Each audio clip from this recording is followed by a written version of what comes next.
ഹരിശ്രീ ഗണപതയേ നമ. അവിഘ്നമസ്തു. ഓം നമോ ഭഗവതേ വാസുദേവായ. ശ്രീകൃഷ്ണ പരമാത്മനേ നമ. എല്ലാ ഭക്തമക്കൾക്കും എൻ്റെ വിനീതമായ പ്രണാമം. എല്ലാവരെയും ഭഗവാനിൽ അർപ്പിക്കുന്നു. എല്ലാവർക്കും ശാന്തിയും സമാധാനവും എല്ലാ നന്മകളും ഉണ്ടാകണമെന്ന് പ്രാർത്ഥിക്കുന്നു. ഓം ലോകാ സമസ്ത സുഖിനോ ഭവന്തു. നാരായണീയം ദശകം 37. കൃഷ്ണ അവതാര കാരണം. ഭഗവാൻ നാരായണൻ അവതരിക്കാനുള്ള കാരണമാണ് ഇതിൽ പറയുന്നത്. നമുക്ക് ദശകം 1 ആയി. ശ്ലോകം 1. ദശകം 37.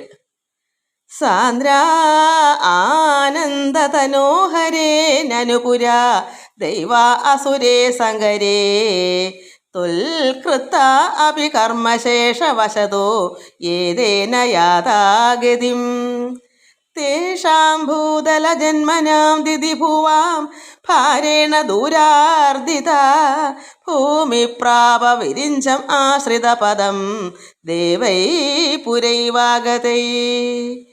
സാന്ദ്ര ആനന്ദതനോഹരേ നനുപുര ദൈവ അസുരേ സങ്കരേ തുൽകൃത അപി കർമ്മശേഷവശതോ ഏതേന യാതാഗതിം തേഷാം ഭൂതലജന്മനാം ദിദിഭുവാം ഭാരേണ ദുരാർദിത ഭൂമി പ്രാപ വിരിഞ്ചം ആശ്രിതപദം ദേവൈ പുരൈവാഗതൈ.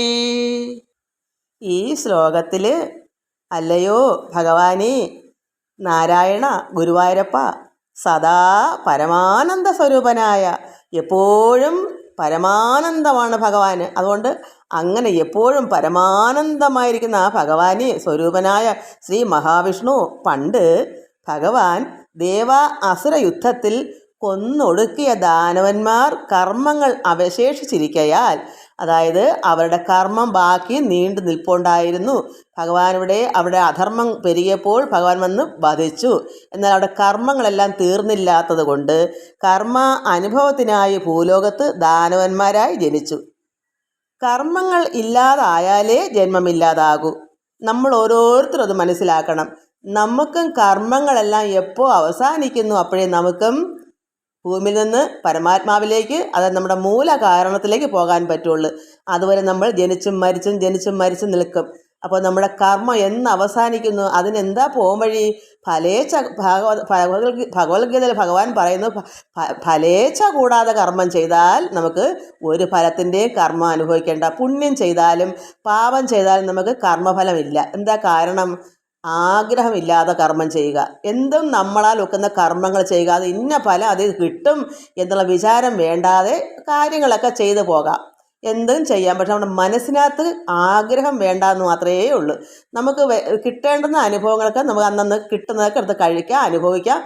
ആഗ്രഹിക്കാതെ കിട്ടുന്നതെല്ലാം നമുക്ക് അനുഭവിക്കാം ഭഗവാൻ തരുന്നത്. പക്ഷേ നമ്മൾ ഇന്നത് കിട്ടും, ഇന്നത് സാധിക്കും, ഇന്നാർക്ക് ഇന്നത് ചെയ്താൽ അല്ലെങ്കിൽ ഇന്ന ഫലം കിട്ടും, ഇങ്ങനെ ആഗ്രഹിച്ച് ചെയ്യുന്ന കർമ്മത്തിനാണ് നമുക്ക് വീണ്ടും വീണ്ടും ജനിക്കേണ്ടി വരുന്നത്.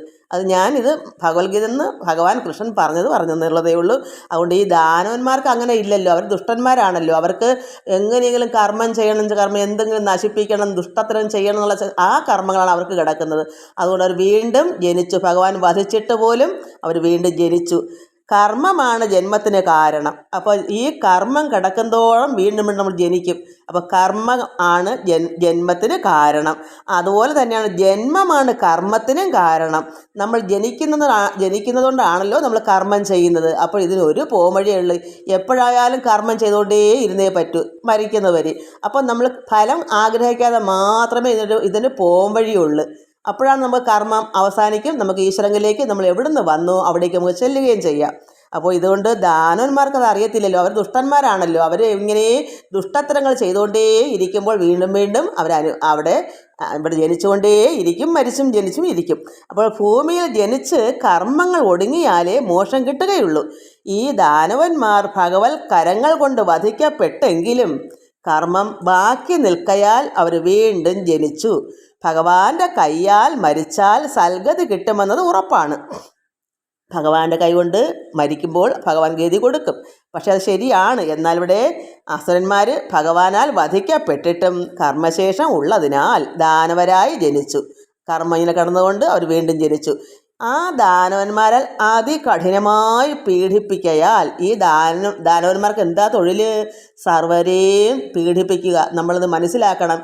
പണ്ടത്തെ കാര്യമല്ല ഇവിടെ ഇപ്പോൾ നമ്മൾ ചിന്തിക്കുക. ഇപ്പം നമ്മുടെ ഇപ്പോഴത്തെ കാര്യം നമ്മൾ ചിന്തിക്കണം. പണ്ട് ഇങ്ങനെ ആയിരുന്നു, അതിനേക്കാൾ ഉപരിയായി ഇന്ന് ദാനവന്മാരെ കൊണ്ട് നിറഞ്ഞിരിക്കുക. സാത്വികരായവരൊക്കെ കുറച്ചേ ഉള്ളു, അവരെയൊക്കെ ദുഃഖിപ്പിക്കുകയാണ്. പാവപ്പെട്ട സാധുജനങ്ങളെല്ലാം കൊന്നൊടുക്കുന്നു. നമ്മൾ കേൾക്കുന്നില്ലേ എന്നും ഇങ്ങനെ പത്രത്തിലുമൊക്കെ വാർത്തകൾ. അപ്പോൾ എന്തു വരുന്നു? എന്നും കുഞ്ഞുങ്ങളെയും സാധുക്കളെയും എല്ലാം പീഡിപ്പിച്ചുകൊണ്ടേയിരിക്കുന്നു. അങ്ങനെ ഭൂമിദേവി ഭാരം താങ്ങാനാവാതെ അതിപീഡിതയായി. എന്താ ഈ ദാനവന്മാരിങ്ങനെ ഭൂമിയിൽ ജനിക്കുന്നു, അവർ കൊള്ളാത്ത ദുഷ്കർമ്മങ്ങൾ ചെയ്ത സാധുക്കൾക്ക് അപ്പം അമ്മ ദേവിയാണല്ലോ ഭൂമിദേവി. ഭൂമിദേവിയുടെ മക്കളാകുന്ന സാധുജനങ്ങളെ ഇവർ പീഡിപ്പിക്കുന്നുണ്ട്. അമ്മയ്ക്ക് ഭയങ്കര വേദനയായി മാറി, അതിഭാരമായി മാറി. ദേവിക്ക് എന്താ സങ്കടം സഹിക്കാൻ മേതായി. അപ്പോൾ എന്ത് വന്നു?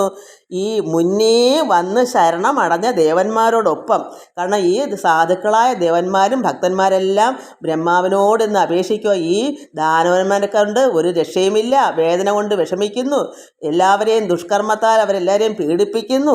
ഇങ്ങനെ ബ്രഹ്മാവിനോട് ചെന്ന് ഈ ദേവന്മാരെ അപേക്ഷിച്ചു.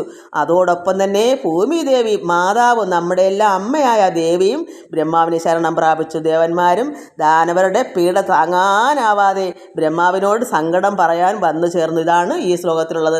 നമ്മളും അത് മനസ്സിലാക്കണം. ഇത് പണ്ട് ഉള്ള കാരണമെങ്കിൽ നമുക്കിപ്പോൾ അത് ഇരട്ടിയായി വന്നിരിക്കുന്നു. ഈ ലോകത്ത് ദാനവന്മാരായ ദുഷ്ടന്മാരെ കൊണ്ട് ജീവിതം പൊറുതിമുട്ടിയിരിക്കൊണ്ട് നമ്മളാണ് ഭൂമിദേവിയിലെ സാത്വികരായ ഭക്തന്മാരെങ്കിൽ നമുക്കും ഭഗവാനെ ബ്രഹ്മാവിനോടും ഒക്കെ അഭയം പറയണം. അപ്പോൾ ബ്രഹ്മാവ് അതിൻ്റെ പോംവഴി കണ്ടെത്തും.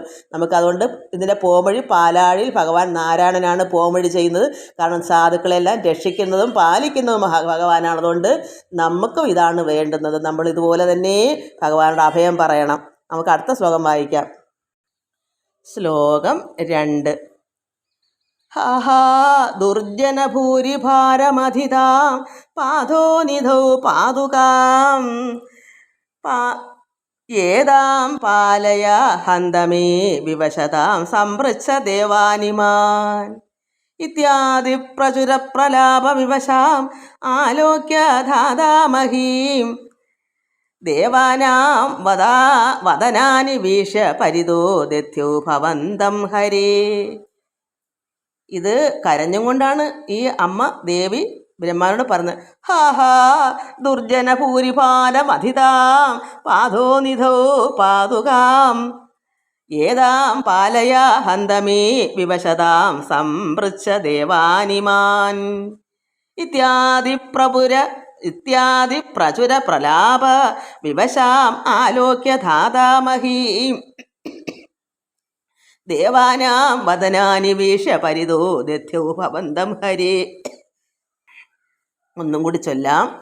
ഹാഹാ ദുർജനഭൂരിഭാരമധിതാം പാദോനിധൗ പാദുകാം ഏതാം പാലയ ഹന്തമേ വിവശതാം സംപൃച്ഛ ദേവാനിമാൻ ഇത്യാദി പ്രചുര പ്രലാപ വിവശാം ആലോക്യ ധാതാമഹീം ദേവാനാം വദനാനി വീക്ഷ പരിതോ ദധ്യോ ഭവന്തം ഹരേ.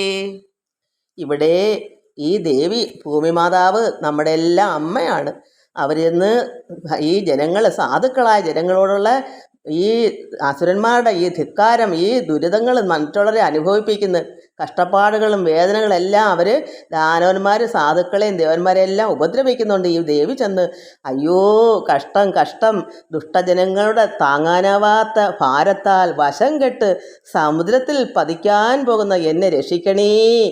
ഇപ്പം നമുക്ക് മക്കളെ നമുക്ക് ആലോചിച്ചൂടെ, ഇതെന്താ ഇത് പറയുന്നത്?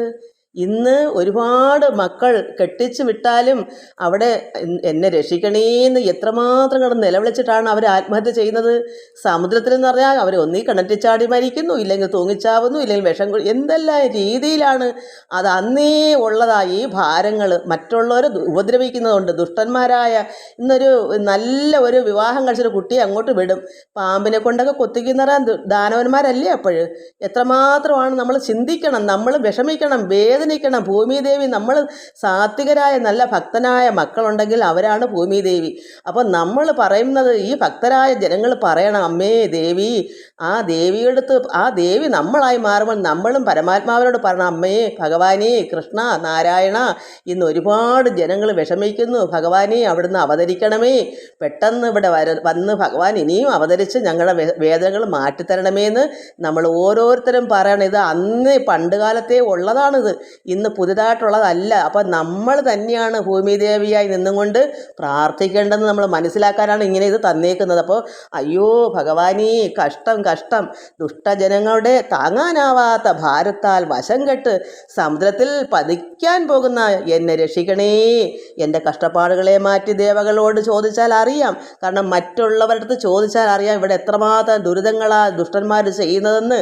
അതുകൊണ്ട് ഭഗവാനെ ഇതൊന്ന് ആലോചിച്ച് നോക്കൂ, ഇത് ദേവന്മാരോട് ചോദിക്കൂ, ഇത് സത്യമാണ് ഞങ്ങൾ പറയുന്നത് എന്നിങ്ങനെ ആവലാദികൾ പലതും പറഞ്ഞ് കേഴുന്ന ഭൂമിയെ കണ്ട് ബ്രഹ്മാവ് ദേവന്മാരുടെ ആവലാദികൾ കേട്ട് ചുറ്റും നിൽക്കുന്ന ദേവകളുടെ മുഖം നോക്കി. അങ്ങനെ ശരിയാണോ എന്ന് ഭഗവാൻ ചുറ്റും, കാരണം ദേവകളോട് ചോദിച്ചാൽ അറിയാം എന്ന് ഭൂമിദേവി പറയുന്നു.